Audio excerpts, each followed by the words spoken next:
جو انسان وضو کرتا ہے، خوبصورت وضو کرتا ہے، فَأَحْسَنَ وُضُوءَهُ، اور پھر 2 رکعتیں پڑھتا ہے، 2 رکعتیں پڑھنے کے بعد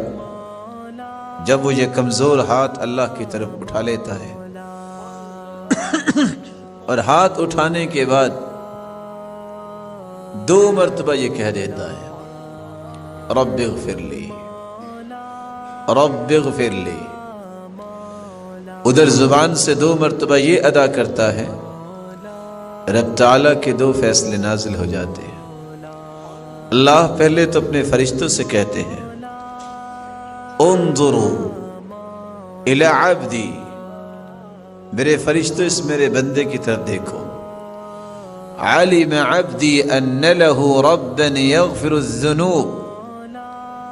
دیکھو اس بندے کو آج یقین ہو گیا ہے کہ اس کا کوئی رب بھی ہے جو معاف کرنے والا ہے۔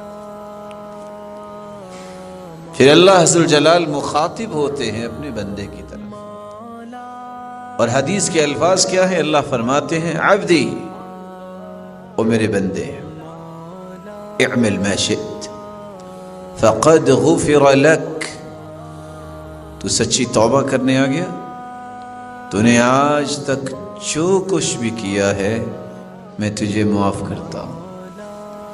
اللہ تعالیٰ کی رحمت اتنی وسیع ہے، 2 رکعتوں کے بعد انسان زندگی کے گناہوں سے پاک صاف ہو سکتا ہے، لیکن شرط وہی ہے دوبارہ کی خواہش نہ کرے۔ انسان ہے بھول جاتا ہے، اللہ کی رضا کے لیے توبہ کرے، اپنی عقل کا پیمانہ استعمال نہ کرے،